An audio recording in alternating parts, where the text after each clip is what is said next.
So you just reached level 80 in the War Within, and now you would like to know what you should be doing next. Well, there's many different things you could be doing, and all of these I will share with you in this guide.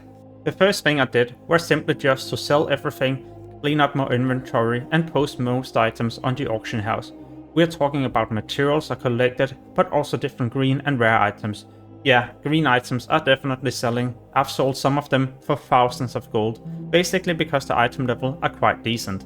Next up, you could also change your talent and Colussus tree into something way better if you for example plan to do dungeons or just solo things in the open world. And if you don't know what to pick yourself, well then you can always just import a loadout from Google. You basically just search for your class and what you're looking to do. Next, you should make sure you complete the whole campaign, as it will unlock some pretty cool features. For example, being able to do world quests for amazing rewards, but also unlocking adventure mode. This allows you to level up all characters the way you would like to, without having to do the campaign or all the quests you have already done. This can be seen right here on my level 70 character. I'm instantly being teleported to Isle of Thorn. I can do world quest and just level up the way I would like to. But if you would just like to dungeon spam to 80, well then this is a possibility. You can also level up in the zone you would like to, so it's not like you have to go in the same order as you did with your very first character. And yes, you can still do the campaign if you would like to do it once more. However, what I did myself were not to level up an old character. At this point I would much rather like to focus on my main character and try to do different world quests for new items. But what if you can't see these world quests? Well then you basically need to complete the campaign, but also focus on the storyline in each individual zone, as this will unlock the world quests. In my opinion, it's mandatory to do the different quest lines, as there's also a chance of getting an upgraded item whenever you complete each individual quest. In some zones you might also see special events, or well, the opportunity to do these, but what you need to do first is to complete 3 world quests. Once you've done it, the event will be unlocked, and now it's time for you to find a party, as it makes the special assignment a lot easier to do, and therefore you're also going to save a bit of time. As you complete this event, you'll receive an epic cache. In this cache there's going to be an epic key we will need later on in the video, but also a rare item, and in some cases also other things. This is yet another reason for why you should be spending time on unlocking the world quest, as it will eventually also boost your character's item level a lot quicker. Hopefully you watched my video do this before level 80. If so, then you also know you should not be killing every single rare creature as you were leveling up. This is because by the time you reach max level, all of these will now be scaled to level 80 and the rare items will be relevant for your character. But what if you don't know all these rare locations? Well, then you could just get yourself an add-on called Rare Scanner. What it does is to show all the different treasure and rare locations on your map, so you don't have to Google these. No, you just fly around and go to the destination marked on your map. And as I was doing this myself, I also made sure I picked up the different flight points so these were connected. Another reason for killing these rare creatures is that you will receive items that will improve your reputation, or renown with the different factions. And this is going to be yet another important thing to focus on, because as you increase your renown to a higher level, you will unlock new rewards, such as being able to purchase yourself rare or maybe even different epic items. And remember, with Warbound, then everything is shared between your characters, so the next time you get another one to 80, well, then you can just head to the Quatermasters and instantly purchase amazing items. The quickest way for me to get a lot of reputation were just to spam different quests, but if you need a specific faction, then you also gotta head to a specific zone, as in each individual zone you'll get reputation with a specific faction. An example, if I wish to get reputation with Council of Thornagol, then I have to do things in that zone. It could also be just looking for treasures or killing rares. The most important thing is just that you're in the correct zone. If so, well then it's just a matter of time until you'll reach a high enough renown level to get yourself your first epic item. You can find the different Quatermasters by opening up your map and look for the castle. In each individual zone there's going to be one of these marked at your map. To see your renown level, press at this button at your minimap and it will open up this window.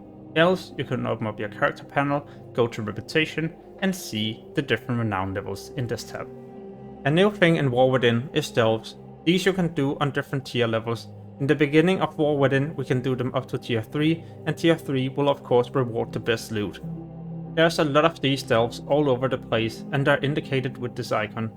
If the icon has like an open gate with light, well then it's going to be where you can get better loot, because the epic keys we got early on can be used in these kind of delves.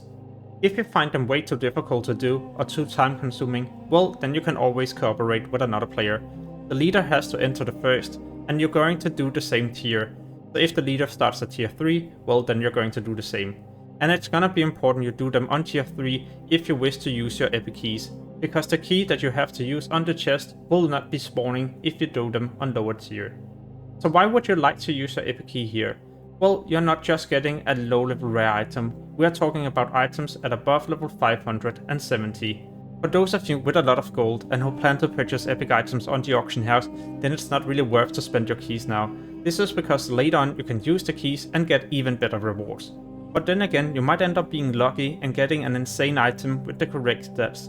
And if so, well then you could always head back to the location where you upgrade your items. This can be done in Dornagol on Isle of Dorn. Head to this location and find this NPC.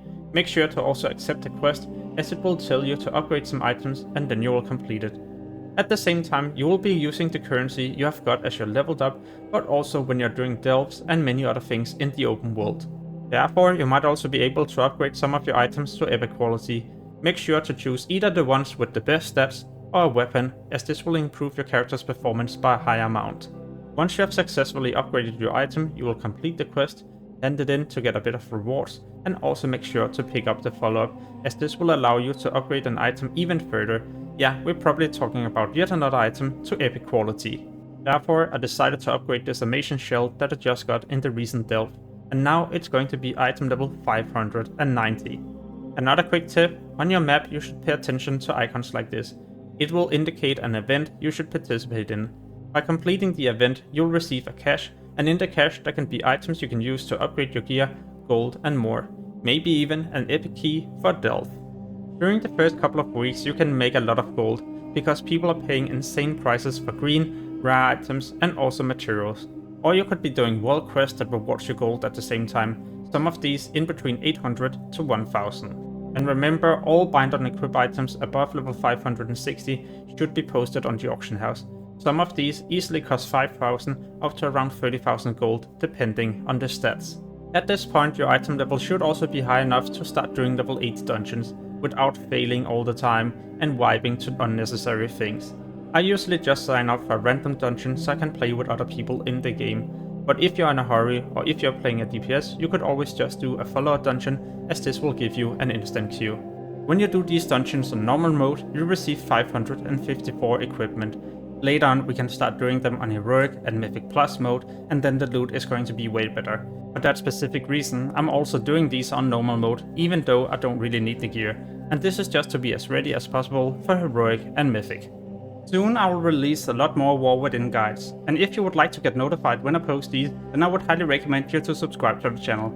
This will also help me a lot as a content creator, so I can spend even more time on this passion. As always, thank you so much for watching, and have an amazing day. Peace!